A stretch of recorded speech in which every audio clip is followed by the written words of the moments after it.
Selamat pagi, siang, sore, atau malam kepada setiap orang yang menonton video ini. Pada kesempatan ini, saya akan membuat tutorial mengenai inventory, costing method, dan inventory valuation. Untuk mempermudah ilustrasi inventory, saya membuat skenario singkat berupa PT Batara akan melakukan purchasing meja dari Azure Interior sebanyak 2 kali. Pembelian pertama merupakan 6 meja seharga 1 juta dan pembelian kedua merupakan 3 meja seharga 1.200.000. Setelah itu, PT Batara akan melakukan sales atau penjualan 4 meja ke Deco Adik dengan harga 1.500.000 dalam 2 transaksi berbeda. Inventory akan menerapkan FIFO atau first in first out, sehingga gambaran inventory dapat digambarkan sebagai berikut. Pertama, purchase dengan quantity 6 dengan unit cost 1 juta dan total cost 6 juta. Kemudian quantity 3 dengan unit cost 1.200.000 dan total cost 3.600.000. Sehingga inventory on hand-nya ada 6 dengan unit cost 1 juta dan 3 dengan unit cost 1.200.000. Kemudian akan dilakukan penjualan 4 meja dengan unit cost 1 juta, yaitu dengan produk yang pertama masuk. Sehingga total cost-nya 4 juta dan inventory on hand-nya akan berubah menjadi 2 untuk barang yang pertama masuk dengan harga 1 juta dan total cost 2 juta, dan barang yang terakhir masuk dengan quantity 3 dan unit cost 1.200.000 tetap masih ada, tidak berkurang.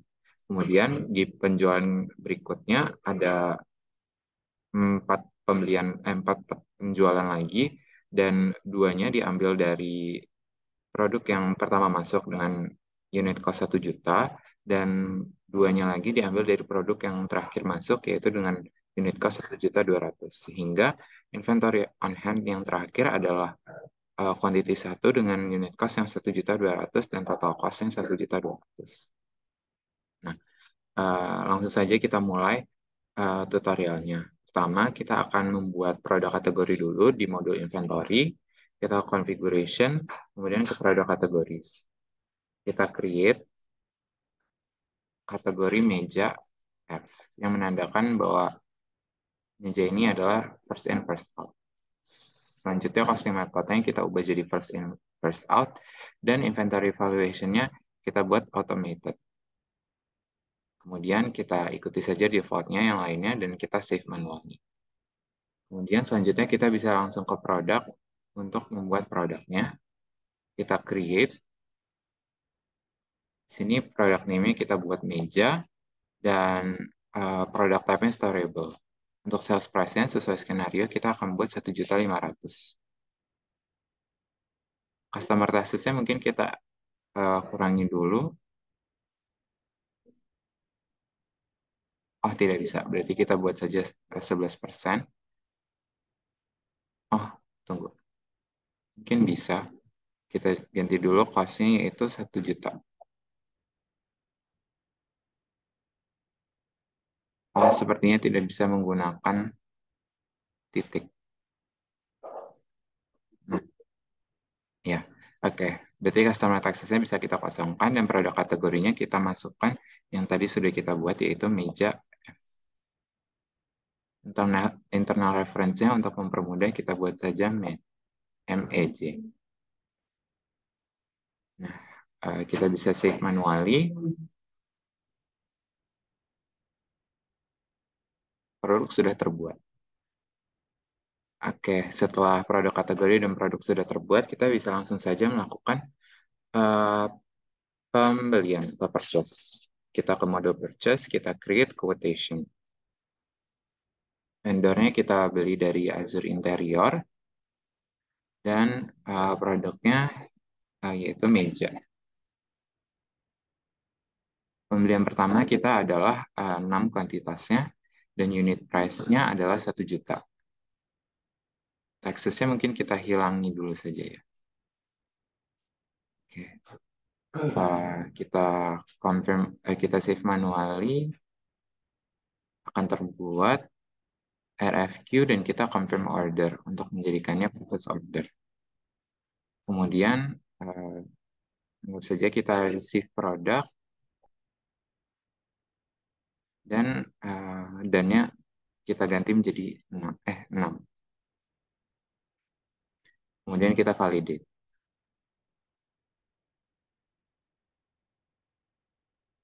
Baik, untuk ini pembelian pertama kita sudah selesai. Kemudian kita akan melakukan pembelian lagi ya. Berarti kita ke purchase, kita create lagi, ke Azure Interior lagi, dan produknya tetap meja. Namun kuantitinya sekarang adalah 3 dan unit price-nya adalah 1.200.000. Bisa kita hilangkan dan bisa kita save manually dan kita confirm order untuk menjadikannya purchase order dan kita receive produk. Di sini kita dannya buat jadi 3 dan kita validate. Nah, berarti proses purchase kita sudah selesai dan selanjutnya kita akan lanjut ke sales. Untuk itu sebelumnya mungkin kita ke inventory dulu, kita lihat.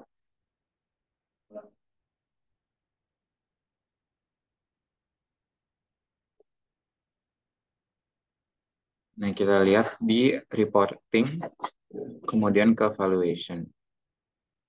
Kita group by berdasarkan produk.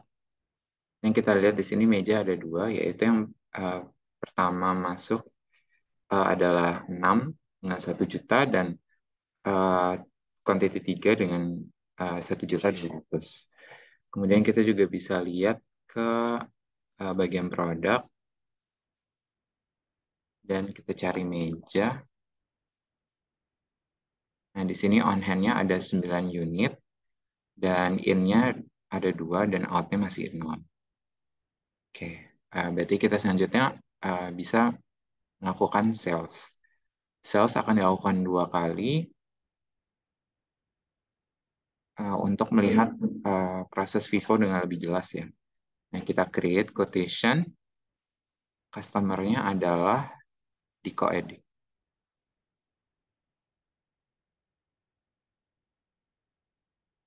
Kemudian produknya meja,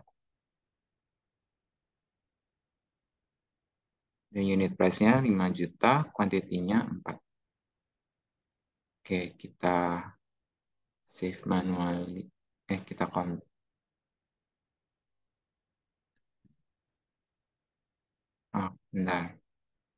Kita ulangi lagi, tadi salah.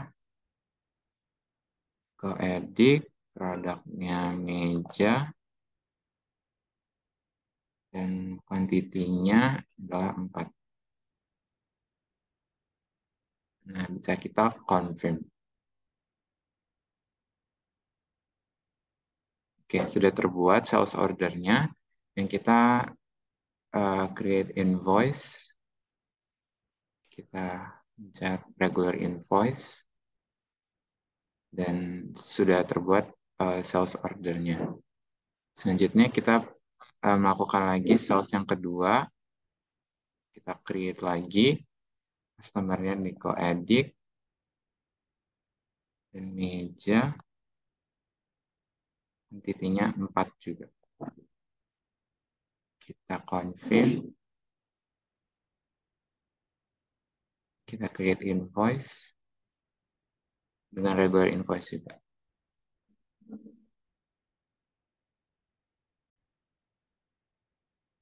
Setelah itu kita bisa register payment, kita klik invoice-nya, kemudian kita confirm untuk menjadikannya posted, dan kita register payment. Sini kita ikuti default saja dan kita create pin. Nah, ini statusnya sudah paid.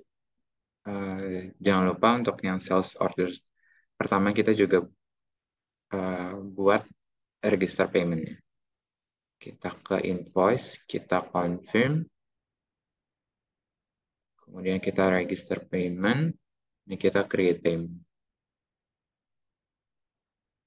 Statusnya menjadi paid juga.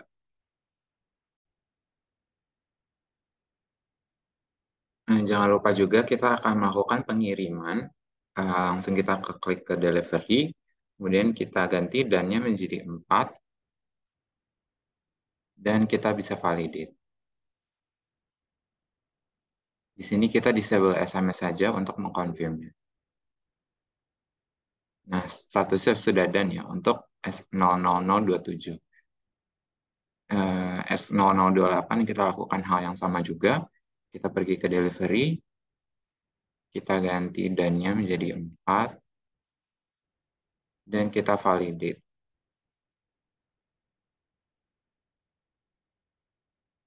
Oke. Setelah proses sel selesai, kita bisa melihat kembali ke inventory, kemudian ke reporting, dan ke valuation. Kemudian kita group by berdasarkan produk. Dan kita di sini meja ada 4, yaitu di sini pertama masuk 6 dan 3, kemudian keluar 4 dan 4. Dan di sini untuk pembelian yang kedua, totalnya adalah 4.400.000 karena kita melakukan uh, penjualan dengan quantity 2 untuk unit cost 1 juta dengan total cost 2 juta dan quantity 2 dengan unit cost 1.200.000 sehingga totalnya adalah 4.400.000. Kemudian kita bisa juga ke bagian produk dan kita cari meja. Di sini on hand-nya tinggal 1 unit karena in-nya sudah 2 dan out-nya 2 dengan uh, sisanya dengan purchase-nya 9 unit dan sold-nya 8 unit. Sehingga total sisanya dengan di on hand adalah 1 unit. Dan cost-nya adalah 1.200.000 yaitu mengikuti unit price yang produk terakhir masuk.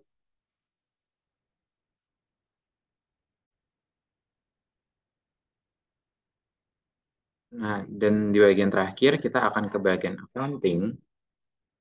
Ini kita ke bagian journal items. Dan di sini kita bisa lihat journal entry di entry secara otomatis dengan Odoo karena kita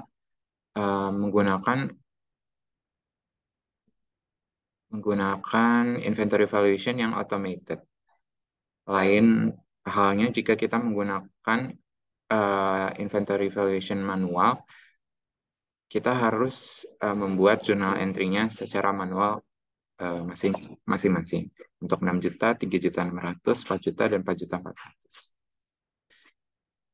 Kita sampai di akhir video. Apabila ada saran atau komentar, dapat tinggalkan di kolom komen. Sekian dari saya, sampai bertemu di video selanjutnya.